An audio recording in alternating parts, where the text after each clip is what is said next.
I'm back in my onesie, and today is day 21 of my 30-day video challenge, and I think today it's telling me to make another cover. I'll just check. Yeah, make another cover. And again, I'm not going to make a cover just because I want to save your ears from, like, denaturing or whatever. So while I was in the shower, I was pondering what to do. So I decided to read you a Mr. Men story. Don't ask why, I just feel like it. Sorry, my fringe is like really annoying today. Just got out of the shower and it's just like, oof. So yeah, this is my Mr. Men book, Mr. Cheeky. Okay, so I'll start now.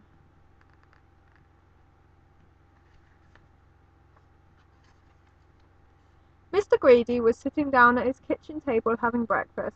Cornflakes, toast, eggs, butter, marmalade, milk, sugar, more toast, when there was a knock at the door. As he opened it, someone barged past him.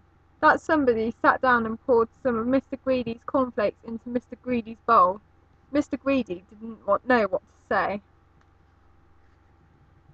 The somebody ate the cornflakes. Then the somebody ate the toast, the eggs, the butter, the marmalade, milk and sugar, and got up to go. Thanks, Tubby, laughed the somebody as he walked out the door. Mr. Greedy just couldn't believe what had happened. His breakfast all gone!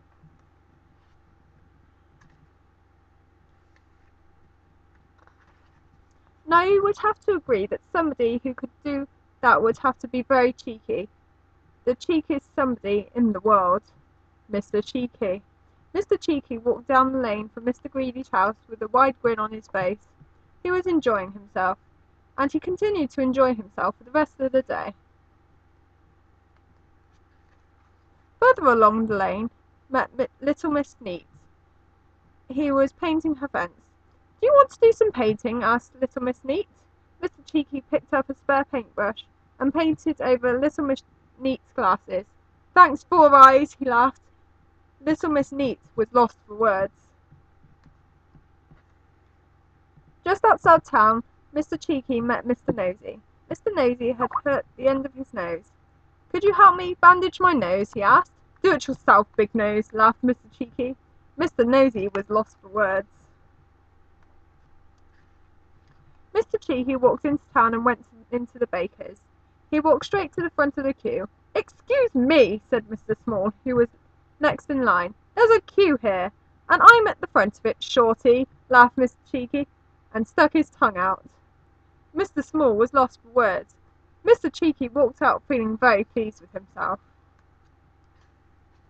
Mr. Muddle asked him for some directions to the greengrocer's to buy some toothpaste.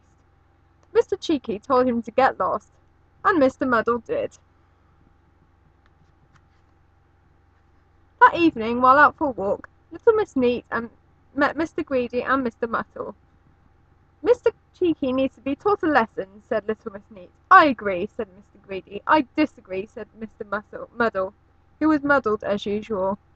And I know just the person to teach him that lesson, said little Miss Neat. Very early that next morning, Mr. Cheeky was awoken by a knock at his door. It was little Miss Bossy.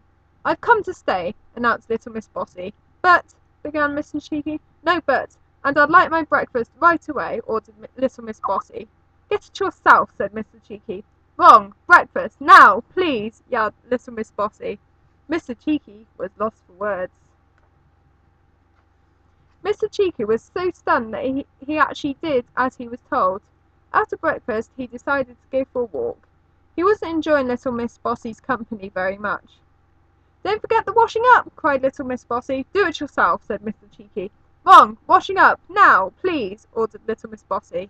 Mr. Cheeky washed up. After washing up, Mr. Cheeky tried to creep out through the back door. Where do you think you're going? Cried little Miss Bossy. The lawn needs cutting, she said. Cut it yourself, said Mr. Cheeky. Wrong, lawn, cut, now, please, ordered little Miss Bossy. Mr. Cheeky cut the lawn. And so it continued all week long. Every time Mr. Cheeky opened his mouth or tried to sneak away, there was little Miss Bossy shouting, "Wrong! Wrong! Wrong!" At the end of a very tiring week, it was a very miserable Mr. Cheeky who answered the door when Mr. Greedy and little Miss Neat arrived. It was also very polite of Mr. Cheeky. He made them tea, he offered them biscuits, Mr. Greedy ate 5, and he didn't call Mr. Greedy Tubby, and he didn't call little Miss Neat Four Eyes. "Well, I think it's worked," announced little Miss Neat. "He's a changed person," agreed Mr. Greedy. "I think you can go home now, little Miss Bossy." "That's a shame," she replied. "I was really enjoying myself." Mr. Cheeky showed them to the door. "And remember," said little Miss Bossy, "any more of your cheek and I shall be round to stay again." Mr. Cheeky closed the door, then very softly under his breath said, "Bossy boots." The door sprang open. "That's right," cried little Miss Bossy, and went home chuckling to herself. The end. Hope you enjoyed my story. Sleep well, kids.